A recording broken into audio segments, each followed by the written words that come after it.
C'est le fameux pont, là, dont je vous parlais tout à l'heure, qu'il faut construire, d'échange avec les intervenants. Donc, le micro de salle, ceux qui veulent poser une question, faire un commentaire, une observation, un ressenti, vous levez la main et voilà. Merci beaucoup, madame. C'est toujours la première qui est difficile, mais après, c'est nickel. Bonjour, on m'entend? En fait, je ne suis pas très habituée à parler en public, mais je voulais juste faire une réflexion parce que je ne savais pas trop où j'allais, ce que j'allais voir. Et je suis un petit peu agréablement surprise parce que votre intervention m'a renvoyé des choses par rapport à moi et par rapport à ma profession. Donc, je suis assistante sociale. Et ce que vous avez dit m'a renvoyé un petit peu à cet espace qu'est le bureau quand on reçoit des personnes. Et c'est vrai que j'ai fait ce lien entre le théâtre et l'espace bureau.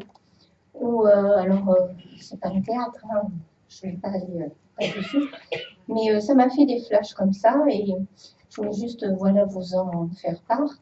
Cet espace bureau qui offre un espace de parole, quand la personne arrive, c'est un espace vide, on ne la connaît pas. Donc, on va essayer de tout créer avec elle, lui donner cette place d'acteur aussi dans sa situation, donc lui permettre une parole, donc l'écouter, essayer de rentrer en relation avec elle, lui permettre de déposer ses émotions, de déposer ce qu'elle a à nous dire, essayer de construire quelque chose. Donc, il y a plein de flashs comme ça qui m'ont parlé par rapport à cette notion de théâtre. Ce scénario qu'on va un petit peu construire avec elle par rapport à l'évolution de sa situation, fixer des objectifs, comme dans le théâtre où il y a des temps forts ou des temps un petit peu plus tranquilles, essayer d'instaurer un rythme avec elle dans l'élaboration de sa situation. Et puis, cette notion d'aller-retour avec le public et le spectateur, lui aussi, on va essayer de le construire, nous, en tant que travailleurs sociaux et l'usager. Et tout ça m'a parlé, ça m'a fait beaucoup d'allers-retours, alors qu'au départ, c'est vrai que je ne savais pas trop où vous alliez en venir. J'avais envie de vous faire part de cette réflexion et ça m'a beaucoup parlé en tout cas. Alors que je n'y croyais pas honnêtement au départ. Merci beaucoup. Nous non plus, on ne savait pas où on allait. Peut-être à la différence, on y croyait un peu. Merci, en tout cas, de ce que vous en avez dit. Et vous l'avez en tout cas très bien dit. Merci pour ça.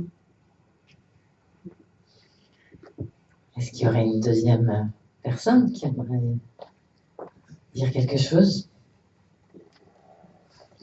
Ou alors on revit le vide dont nos intervenants nous parlaient, le vide plein. Oui,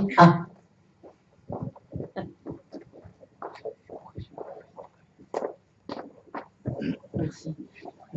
En écoutant et en entendant justement cette proposition du vide, ça m'a renvoyé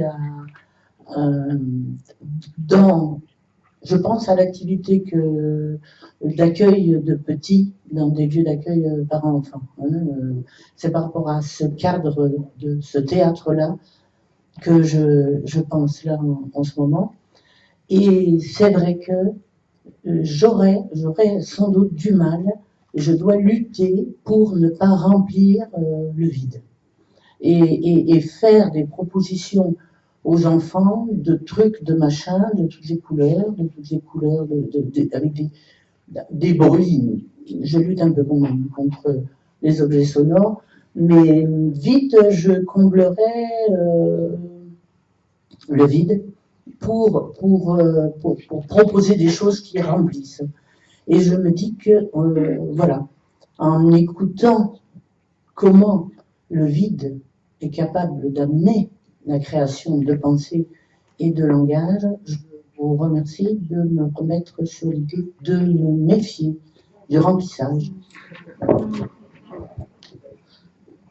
effectivement, à qui profite le crime? Bien sûr que le vide peut être aussi chargé d'une certaine angoisse de ce vide-là, avec l'idée qu'on puisse projeter qu'il faut absolument, et coûte que coûte, remplir ce vide de quelque chose d'autre. Est-ce que, avec Jean-Louis, je pense qu'on a abordé dans cette question de la création et de ce qui est possible, qui se passe dans cet espace-là, c'est aussi qu'au-delà des mots, qui vont pouvoir être posés après dans un espace de supervision, il y a tout ce qui se passe au niveau du langage paraverbal et qui n'a pas toujours besoin d'être rempli de mots entre un enfant dans cet espace-là, pour le regard qu'il va porter sur l'adulte qui est là, avec un regard rapide au proche qui est avec lui, sa mère, son père ou la personne d'attachement qui est à ses côtés, et dans l'ambiance qu'il va pouvoir percevoir de ce qui se passe. Même si tout n'est pas rempli de choses à porter, il est rempli de la présence, dans le meilleur des cas, des psychismes de chacun des personnes qui sont là, dont celui des enfants, dont celui des adultes. Et tant mieux si on a pu vous partager avec vous l'idée que il faut avoir moins peur du vide. Est-ce que le plein, le rempli, est-ce que ça serait, en tous les cas, disons, pour moi, homme de théâtre, le plein, disons, c'est mes clichés.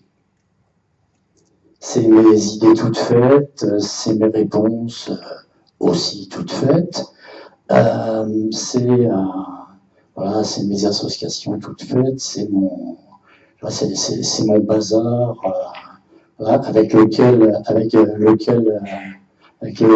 je lutte pour arriver comme l'écrivain finalement à avoir une page blanche.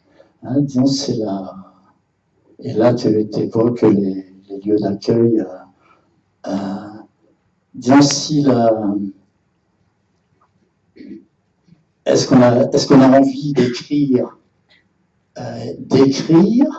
et de pouvoir lire ce qu'on a écrit avec l'autre, ou alors est-ce qu'on a envie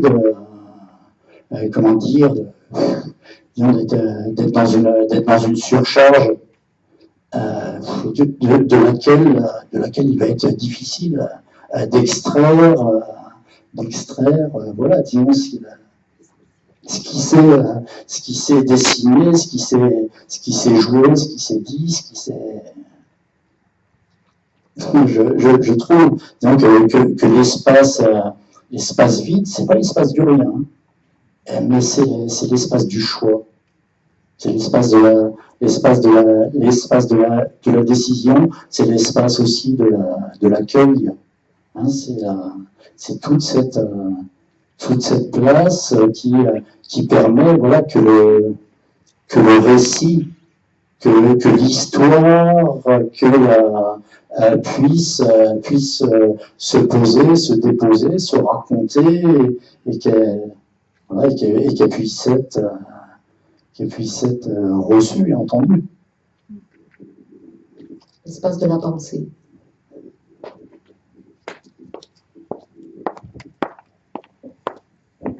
Est-ce qu'on pourrait rajouter que c'est l'espace de la pensée, effectivement, mais c'est l'espace du lien aussi, puisqu'on est relié à soi, puisque ce n'est pas rien. Ça veut dire que je suis relié au monde, que je suis relié à l'autre, ma figure d'attachement, ou l'autre, le monde, le grand monde, on va dire, est relié à moi. Donc au fond, je ne suis pas tout à fait dans un vide, puisque je suis relié. Oui, c'est le vide vivant. C'est ça. Voilà. Le vide qui n'est pas rien. Avec l'idée d'arrimage, d'accordage. Alors il a utilisé le mot, Jean-Louis, tout à l'heure. Je ne pouvais pas reprendre chacun des mots, mais à chacun des mots qu'il utilisait, j'aurais pu trouver une correspondance sur nos pratiques quotidiennes, que ce soit auprès des enfants, des tout petits, ou dans des espaces de réflexion. Parce que l'accordage, il y a le mot accord, et il y a le mot de l'arrimage aussi, l'accordage et l'arrimage. Et c'est vraiment une terminologie qui définit aussi la qualité relationnelle entre maman et son bébé, entre un papa et son bébé. L'accordage, c'est-à-dire qu'est-ce qui va se passer, et c'est vraiment le mot qui définit l'alternance de paroles entre les mots, les mimiques du bébé et le regard de la mère et la réponse que la mère va en dire. Et cet accordage peut d'autant mieux se passer qu'il y a suffisamment d'espace psychique, qu'il y a suffisamment de temps entre les deux et de possibilités de vide pour que les choses puissent se passer dans cet espace-là. Donc on est vraiment dans la création du lien, de l'interaction, de ce qui peut se dire dans ce moment d'accord et d'accordage dans le meilleur des cas. Et ça, les mots qui sont reliés, qui sont tissés dans un espace de relation viennent à ce moment-là supporter dans le bon sens du terme la relation à l'autre, viennent porter du sens dans ce qu'on vit, dans ce qu'on est, à partir du moment où on part du postulat que ce qui vaut la peine d'être vécu, c'est aussi dans cette relation à l'autre en permanence. J'avais juste une question. Voilà, est-ce que vous ne pensez pas qu'au lieu d'opposer le vide, le plein, le rien ou le tout, il ne faudrait pas, disons, aller chercher du côté de la pensée chinoise, voilà, c'est-à-dire qu'il va du côté du mouvement, c'est-à-dire qu'on n'est pas en termes d'opposition, mais en termes de mouvement, voilà. Hein, et pour reprendre aussi une pensée sur l'absence de dogme, oui, Lao Tse disait le sage est sans idée. Bien sûr, pour qu'il y ait ce mouvement, cette alternance, il faut être sans idée, c'est-à-dire ne pas avoir d'a priori. Hein. Mais je vois vraiment la rencontre comme cette espèce de mouvement, c'est-à-dire et non pas dans une opposition, hein, ce qui va rendre possible cette fluidité dont vous parlez. Hein. On pourrait résumer ça en disant que dans ce mouvement-là, on est à la fois la vague et le ressac. Voilà. On est les deux, hein. On n'est pas dans une opposition, c'était juste une remarque par rapport à ça, hein, dans la thérapie. Voilà. Bien sûr, la remarque, nous la prenons d'autant plus qu'effectivement, il ne s'agissait pas pour nous, je pense, d'opposer, de les nommer les uns après les autres dans une chronologie peut-être d'alternance des mots, mais c'est bien les relations entre ces temps-là. Et comme vous l'avez remarqué, évidemment, ce mouvement qui est la vie, hein, qui permet que les choses puissent se vivre dans ces espaces-là. Si les choses étaient opposées, clivées, découpées, alors elles seraient morcelées, alors elles ne feraient pas lien entre elles. Et l'idée, c'est que effectivement, ces mouvements sont vraiment ceux du mouvement de la vie intérieure, dans le meilleur des cas, de la vie à l'intérieur de soi, à l'intérieur de ce qui se passe dans sa pensée, qu'on va mettre au service aussi de la pensée de l'autre. Et dans ces allers-retours permanents, oui, il y a de la vie. Après, du côté du chinois, moi, je ne parle pas couramment le mandarin, mais j'essaye, je vais apprendre. Alors, bonjour, merci d'abord, je suis là. Merci pour cet échange qui a été vécu pour moi au début dans un flou total et puis qui a finalement pris sens pour moi. Et donc, je vais vous faire part du sens qui m'a été le plus flagrant. C'est le moment où Jean-Louis, vous avez parlé de la réalité de la fiction. Les termes que vous avez employés à ce moment-là m'ont vraiment marqué. Je l'ai entendu comme la notion de l'échange à la fois qui est fictif et pourtant réel et qui est déguisé et en même temps communicant au travers du théâtre. Et de mon côté, donc, dans un échange, j'ai besoin d'une mise à nu dans mon travail. Souvent, je vais aller dans l'effort de la clarification, justement d'essayer de déshabiller l'échange pour qu'il soit le plus pur possible. Et comme si cela pouvait me garantir la qualité de l'échange. Alors, avec ce dogme, je reviens à ce qui m'a parlé tout à l'heure aussi, cette espèce de dogme dans ma tête qui veut à tout prix mettre à nu, cette espèce d'élitisme, et forte de mon élitisme, à être engagée là-dedans et à vouloir que ce soit parfait, je vais torturer mon esprit pour garantir cet échange dans la parole. Et peut-être que je vais torturer aussi l'autre qui est en face de moi, à vouloir à tout prix qu'il revienne à sa nature, qu'il enlève son déguisement. Et je me rends compte que je me fatigue à vouloir le déshabiller et qu'en fait j'avais déjà tout compris. Je n'ai qu'à voir le clown, il est très bien habillé de tous ces artifices et il me touche quand même. seulement pour me rassurer de l'authenticité du discours. Voilà, j'ai cette espèce de dogme et cet élitisme très fort qui va vouloir déshabiller à tout prix. Et je me rends compte que c'est fatigant et finalement inutile, car l'authentique déguisé parle aussi. Voilà ce dont je voulais vous faire part. Merci. Juste un petit mot par rapport au clown. Disons, le clown, pour moi, disons, il n'est pas dans la ville lumière. Le clown, il est plus, il ressemble plus au SDF. Hein, c'est de ce clown-là dont je parle. Hein, disons, de ce clown, voilà, en loc et qui cherche. Qui cherche. Donc, qui se confronte, qui s'affronte à la réalité autour de lui.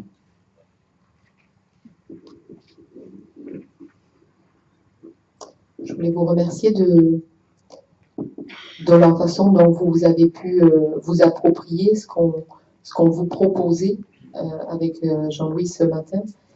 Et ce qui m'a particulièrement touchée, c'est votre effort à vous pour mettre à nu l'autre en passant par votre propre mise à nu à vous.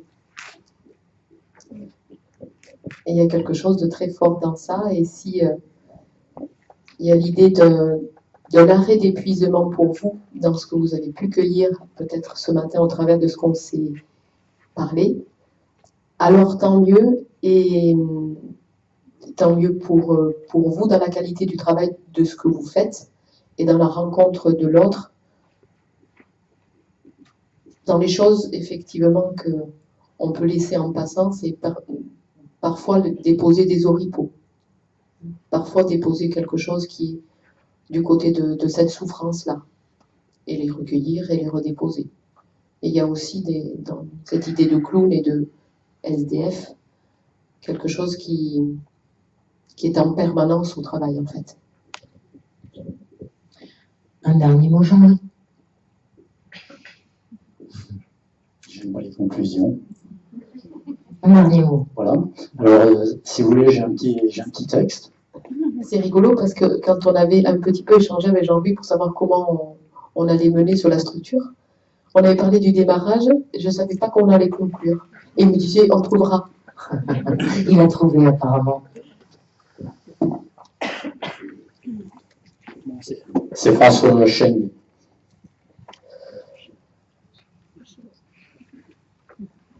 Vous allez être content, Pierre. Hein? Voilà, disons, c'est un... Oui, c'est un chinois. Et c'est vraiment un des maîtres de la langue française. Un petit quatrain.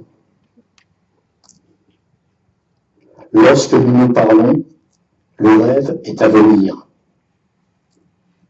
Lorsque nous nous taisons, il est là, à cueillir.